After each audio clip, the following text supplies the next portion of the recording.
Hi there, my lovely entrepreneurs. It's Thursday, which means it's vlog day and vlog day. Hi. I hope you are all very well and enjoying the beginning of the summer holidays. I know that I am. Um, so, this is week 4 of our focus on health and well-being. And so this week we will be talking about flexible and family friendly policies. So something that's pretty close to my heart anyway. Um, Now, when I speak of entrepreneurs, generally speaking, 99% of them quote flexibility is one of the reasons why they decided to start their organisation. So whether it is being able to do the school run or being off for all the school holidays or being able to go on holiday 8 times a year or be able to follow their favourite football team's home and away games, there's always a reason for wanting that flexibility to do the thing that you love and that you enjoy to do. And I guess the same applies to our team members. So where we are the boss, we do have it within our control to say, I am working now, I'm not working at this point, I'm going to be late. Well, not even late, but this is the time I'm coming in because I'm the boss, right? We have the ability to do that, but we need to think about what flexibility do we give to our teams, and what do we do to help them manage their life and their lifestyle. So to talk about the legal bit, legally, any employee who's been employed for more than 26 weeks has the right to apply for flexible working. Now, that can be anything from a range of things. So it could be a job share, so that's where they share their role with another individual. It could be part-time working, so reducing their core hours to working, 3 days a week or 4 hours a day, something like that. It could be working from home, so it could be partially or completely working from home. And I know there are some organisations where they're really happy for the employees to work at home. Obviously, it's less on your footprint for office space and energy, but then you need to work out how do you monitor those people's work if they're always at home. So it can be partially or completely. It could also be compressed hours, so that's working your full contractual hours but done over a short space of time, so perhaps working 40 hours over 4 days as opposed to over 5. And flexi time.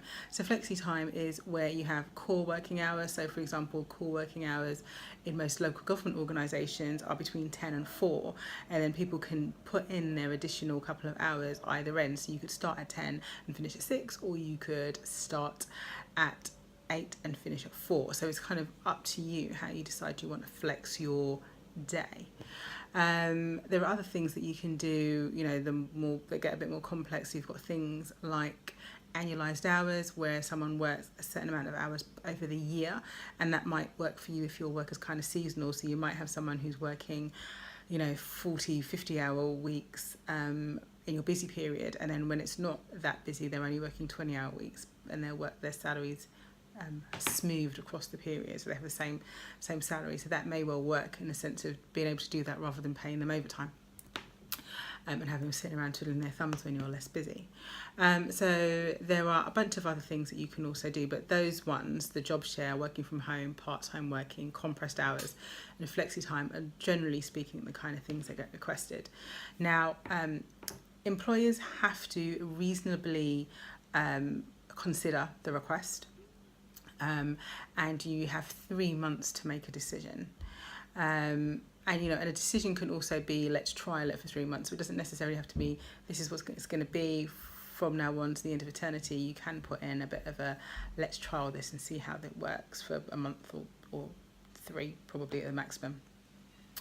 If it is agreed, it needs to be confirmed in writing. We need to confirm the start date. And if there are any contractual changes, so for example, if someone was going part-time, then the hours on their contract would change and their salary would be prorated accordingly. So you need to make sure that that kind of stuff is done. And any kind of benefits that are related to their salary. If you can also suggest, if it doesn't work 100% for you, so someone said they want you to work from home 100% of the time, you might say, well, actually, I need you in the office 1 day a week. So you might be able to have that kind of compromise as well. the reasons why you can reject an application are if it will cost extra, a huge amount of extra cost to the company, if the work can't be reorganised around the other staff, if people can't be recruited to do the role. So that would be if someone wanted to do a job share, for example, if the flexible working would affect quality or performance. So I don't know, if you're a call centre, you need people to be able to answer the phones at the time that your phone lines are on. So if people want to work in times when there's no work, then it kind of doesn't work for you, that kind of thing. If the business won't be able to meet customer demand, if there's a lack of work to do within the proposed hours, and if the business is already planning changes to the workforce. So should you be already considering a restructure of your staff, you wouldn't then need to necessarily give someone the flexible working request they were looking for. You probably do the restructure first, make sure that everybody's secured a role, and then go back and look at their request and see whether or not you can accommodate them. Now, you don't have to legally give a right of appeal to a flexible working request, but it is best practice, and I would suggest that you would make sure it was included in your policy, because you can be taken to employment tribunal if an individual believes they've been unfairly treated in the dealing with their request. If you do say, obviously, no, you reject someone's request, again, that needs to be confirmed in writing with the reason why. And as I said, I would give them the right of appeal, time bound again, so, you have 10 working days or 5 working days or what have you to appeal, and this is a process. When you get a flexible working request from someone, oops, that's my iPad falling down, you ought to arrange a meeting with them to discuss their needs and the reason for their needs, and to see what flexibility there is around it.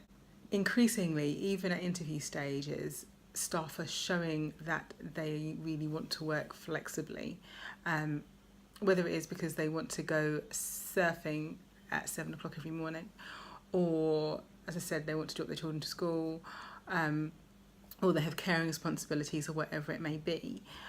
So it's a good thing to think about. You can get some really amazing staff with great skills, will be very motivated, and will stay around in your organisation for a longer time, because they're in a work environment that is conclusive to their life and their family environment.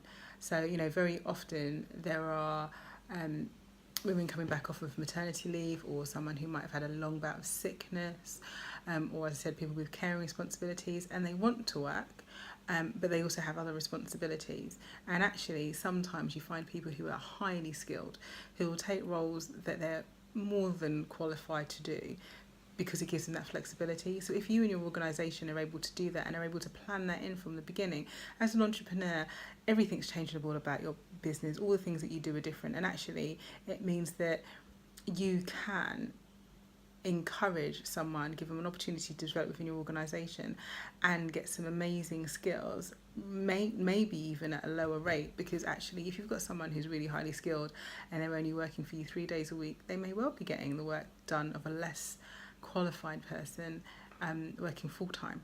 So it's really worth thinking about it. It gives you a really great brand externally, and if you can show that flexibility around the way you work, it really helps to build your brand as an employer of choice, but also as an organisation of choice, as more and more organisations also start to look at how you treat their staff, how you treat your staff with regards to whether or not they want to give you their business. Definitely where you have to bid and tender for work, they increasingly want to see your policies and processes and check that you align to them.